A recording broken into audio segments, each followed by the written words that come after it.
it's Eric Pappenfuss. It's Friday, so it must be a buy day. And today, Olivia, we're going to talk about some of the non-book items that are here in the Collectibles Building. I want to talk about some of our most interesting prints that we have hanging on the wall, and I'm going to take you through some of those. And specifically, I want to talk about two prints about the Dean of American Literature in the first half of the 19th century, by far the most famous American author. Do you know who I'm thinking? Well, it's Washington Irving. And if you don't know enough about Washington Irving, we're going to talk a little bit about Washington Irving today. But let's get started. First thing I wanted to show you is that every room, and I'm not going to walk through every room here in the Collectibles Building, has framed items on the wall. So we're not just known for books, we're also known for prints. And among others, we have this wonderful hand-colored woodblock engraving of Q is for Quaker. Can you think of a better, this is from an alphabet by a British artist, and I can't think of a better use of the word Q. Looks a little bit like the Quaker Oats guy, right? But it reminded me to tell you that with every print, we have sections of books. And do you know that our collectible building has a Quaker section? Well, it does. If you come over here, you're going to find quite a lot in religion on early Quakers, whether it's Fox's Journal or early Quaker narratives of conversion. Quaker books are really quite common in Pennsylvania, especially in the 18th century, and they're still popular today, and they're not that expensive because there were lots of well-read Quaker libraries that have been sort of dispersed into the world. We also have a lot of I would call Pennsylvania historical prints here in the print room. This is really neat. This is called a Taufschein, which is a engraved sort of baptismal record that Germans in Pennsylvania would frame and display in their home. So you know when somebody is born, when they're confirmed. These are printed with an early form of color printing, and they were sort of pioneered here in Pennsylvania. We have some that were done in Harrisburg by Gustav Peters, and we have this one here, which was done in Allentown. All right, you getting the idea? Two of the most incredible prints that we have to do with American literary culture in the early 19th century. And when you come in the front door, you're going to see back-to-back prints that celebrate the great author Washington Irving. So let's look at this print first. Why don't you zoom in and show people here what we see. This print is called Washington Irving and His Literary Friends at Sunnyside. And Sunnyside, which you can still visit today, is near Tarrytown, New York, and it was Washington Irving's home. Now, Irving dies right before the American Civil War. And what happens with the American Civil War? Well, everybody is fighting, and we're looking for a sort of common national identity, and that's when this print is done, right in the heart of the Civil War. So it's posthumous. So this is Irving. He's at the center of attention. And this is this author's conception of the greatest literary lights of American literature at the time.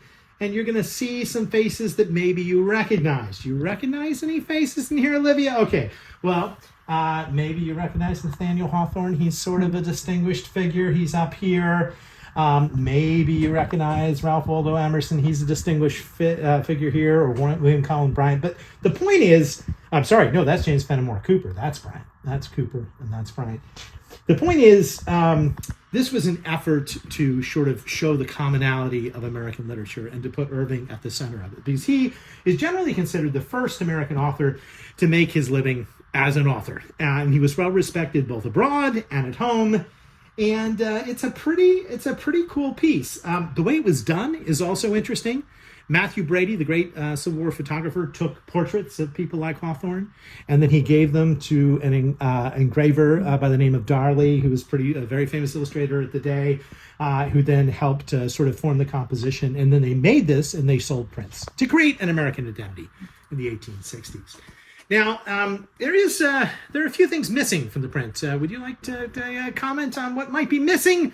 I mean, specifically, it's a rather peculiar group, isn't it? I mean, they are friends of Washington Irving, but it isn't, I would say, every famous American author from the 19th century. We're missing some big names, right? Mm-hmm. We're also missing some women, quite desperately. So that brings us over here to our other portrait, which is on the wall, which came out to compete with that portrait. This is another engraving, and this came out just a couple years after that. And this engraving basically includes the book, which I think if you're going to display this in your parlor, you better you better not have an entirely male understanding of American literature. It's got some really interesting authors. So that's Margaret Fuller, and that is Harriet Beecher Stowe. And you have people like over here, like Lydia Sigourney, and just other very famous people that we've talked about on Buy Day before. But you also have, and of course, Irving's in the center. So I want to emphasize Irving's primacy as the sort of leading light of American literature. You also have some figures that maybe you recognize, people like Melville and Poe, which are not in the other engraving. You know why Poe would not have been in the Washington Irving and his friends portrait? Because he couldn't stand Washington Irving. They were just too competitive. So Poe famously thought that Irving was overrated and called him overrated. I mean, he said he wrote some, important stuff, but he was generally overrated. But these are the two prints that we have hanging here in George's, and I thought they were really cool. Now, I want to relate them to books, because after all, Buy Day Friday is a book day, and I wanted to tell you a little bit about Washington Irving. Now, if you go back in the history of Buy Day, you know that we've talked about Ichabod Crane, and we've talked about the Legend of Sleepy Hollow and Rip Van Winkle and some of Washington Irving's most famous American stories. But I don't think you maybe realize, Olivia, and maybe we don't today, that Washington Irving was sort of also the father of American horror writing. And this book just came in, if you come closer. This is, we'll put it right beneath him, this is his an early American edition of his collected Tales of a Traveler, also written by Geoffrey Crayon. That was his nom de plume that he wrote the Legend of Sleepy Hollow and other things under. What's interesting about this book is it has a series of horror tales, including The Devil and Tom Walker, in which a guy sells his soul to the devil. You can imagine that, and eventually the devil comes calling. That would have been scary, but even more scary, Olivia, and really I think one of the foundations of the American horror genre was The Adventure of the German Student. This is a tale that takes place during the French Revolution. A young man meets a beautiful young woman. She's wearing a sort of necklace around her neck. They get to talking. They fall in love, and the next morning he discovers that she is dead.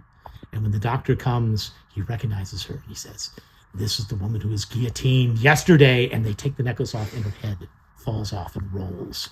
And it turns out that it was a ghost, an apparition the entire time. Can you imagine that? That's a pretty good horror story. Not bad, The Adventure of the German Student. So Irving, this book is one of the ones that Poe thought was overrated. I mean, I think Poe felt he could do a horror story a lot better than Irving, but I'm going to give him credit as the father of American horror.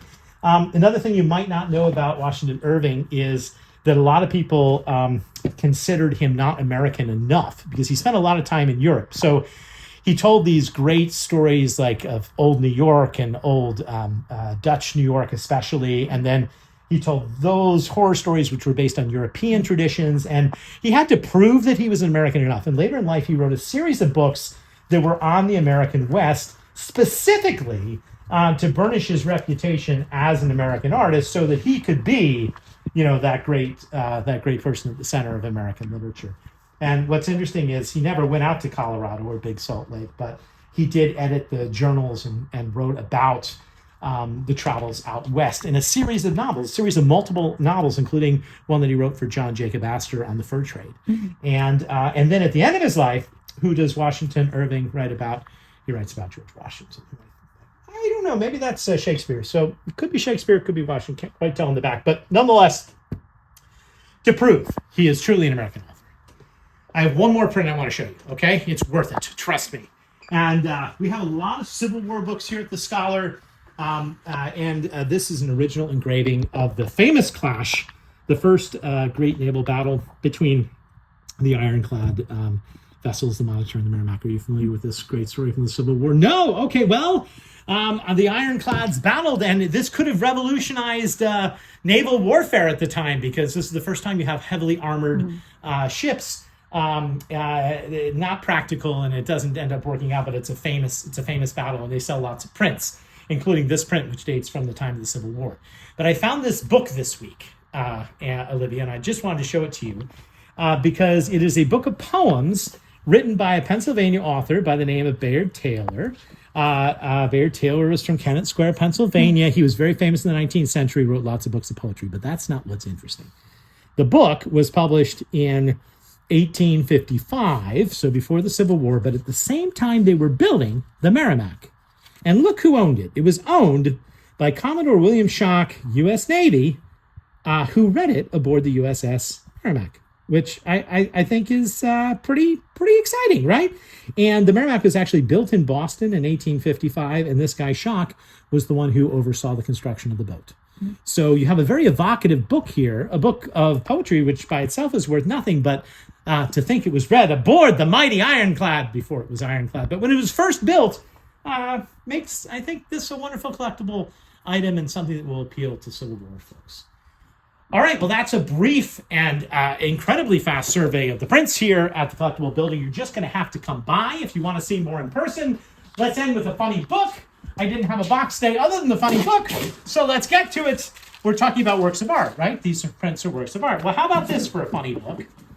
Olivia, see what you think. It's called, it's one of our better cookbooks because we've just been cleaning the cookbook section. It's called Modern Art Desserts. And it's how you can create all your desserts based on famous works by modern artists. So that, of course, is the Mondrian, eclair, or whatever that is. I like the Diebenkorn trifle. That is really cool. If sweets aren't your thing and you'd rather have cheese, how about the Bradford cheese plate? Doesn't that? Yeah, it does. It really does. It really does. So consider spicing up your desserts with a little mixture of art and food. Modern Art Desserts, only available in the cooking section of the Midtown Scholar. Well, that is another edition of Buy Day Friday. Thank you for watching. I hope you'll watch next Friday and every Friday at noon. Plus, come visit us right here in the Collectibles Building any Friday or Saturday or by appointment. And until next week, I will see you. I'm Eric Pappenfuse, and this is Buy Day Friday.